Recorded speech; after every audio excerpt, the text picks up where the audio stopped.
17. poglavlje de Luka. Cum să ierteni și să fie vjerni sluga?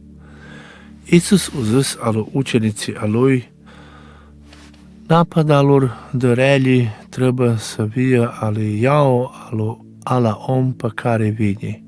Alu iar fi mai bine să aibă petră de mlin legată la gât și să se vărdească în apă decât să pui pe grehuri pe hei mici.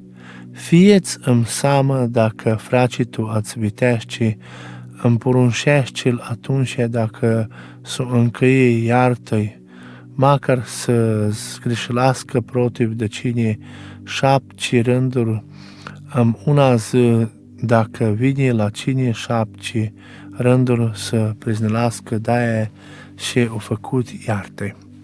Apostolul a zis alu Domnul, dă-ni mai multă încrăgeală.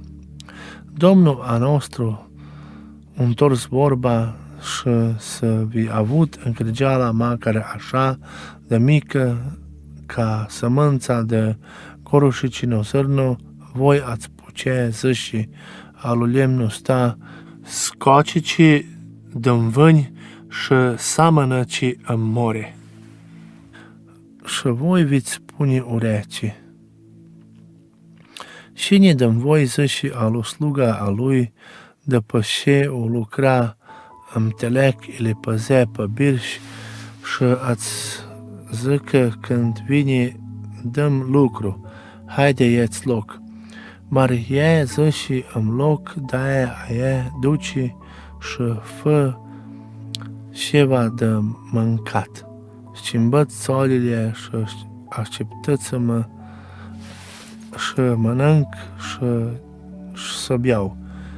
Dă pe aia poți tu să știi și să mănânci și să capătă sluga ceva ca posebnă zaslugă de aia de ce o făcut.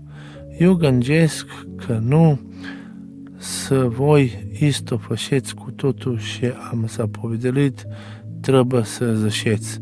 Noi știem numai obični sluguri. Noi numai unai făcut lucru a nostru. Ozdravaliți îs ziși oameni cu gubă, a numai samaritanați s-o zahvalalit.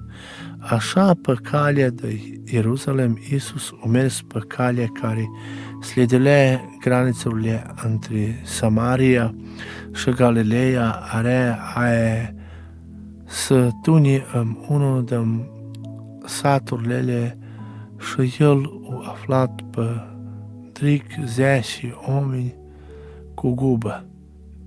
Ei au stat pe departe și au muncit la el, Iisuse, Domnul, Fișorul, fie-ți mila de noi. Când au văzut pe ei, Iisus a zis, duceți să arătați-vă la popă și vadă dacă știți sănătoși. Ei l-au pus urece și pe calii ei au fost cisteliți. Atunci unul din ei, când a văzut că au fost cisteliți, s-a întors înapoi și din tot graiul slavale pe Dumnezeu. El a căzut jos pe obraz la picioarele a lui Isus și i-a zahvalalit.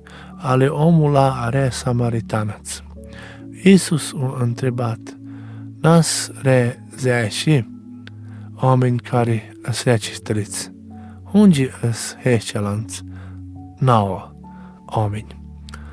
Nu s-a întors nimeni înapoi și să gea slavalala a lui Dumnezeu, cer strana țusta. Atunci el a zis, scoală-ci și duci pe caleți încrăgeala a ta ciu spasalituci. Kraljestvo lui Dumnezeu îi de aproape. Cum a fost întrebat de la farisei când a venit Kraljestvo lui Dumnezeu, Iisus a întors vorba. Kraljestvo lui Dumnezeu nu vine așa să poată oamenii să promatralască de pace znacul vor. Așa lume să nu poată să zică, uite ce aici ele acolo nu, Kraljestvo al lui Dumnezeu între voi. Iisus spune că o vine înapoi. El o zis la ucenicii a lui, o vine vreme când veți veni să vedeți una din zilele alea când eu, Fișorul omului, o-i vladali ca craliu, ale chivineala a voastră nu fi ispunulită. Ori câți o zis și uite ce acolo ce aici, ce ți nu fugeți în nichere, nu vă macnăleți, când eu oi veni Fișorul al Domnului, eu oi veni ca scripala plin de svetlă și svetlăsând de unul cap de nor până la altul cap de nor. Așa o fi și cu Fișorul omului de ziua a lui. Ale mai mult de aia eu trebuiesc să patalăsc mult și eu oi fi odbațălit de la asta generație. Cum are am zilele alea când Noa o custa așa, o fi cim zilele când Fișorul omului o vine. Atunci ei mânca și bie și să însura și să medita. Până de ziua când Noa o tunat în arcă. Și să poplava a venit să uniștească pe toți care nasre în arca aia, Iisus așa are cim sau zilie când Lot custa. Ei mânca și bie, cumpăra și vinge și să mâna și gradale.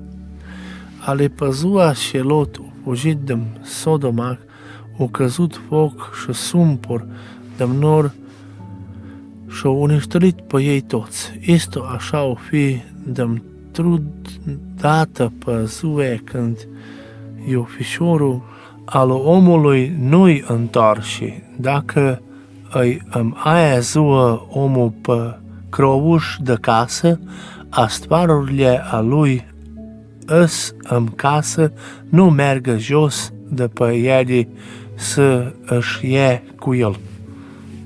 Este așa dacă îi om înțeleg nu mergă acasă. Gândeți-vă că bășița a lui Lot și eu s-o dugudulitu-se. Și ne gânge încerca și să spasălască custuș ala lui Perge, a care lui Perge ala lui avea la cust. În aia noapte, eu vă spui, or fi doi oameni în ista pat și unul de ei o fi Lot. Hălălant o fi lăsat, dava muier una or fi meleali fan și una o fi Lotă, hailantă o fi rămâne. Ucenicii ur întreba pe Iisus, unde o fi aia Domnul? El o odgovorli, unde îs oameni morți, acolo o veni leșinarii.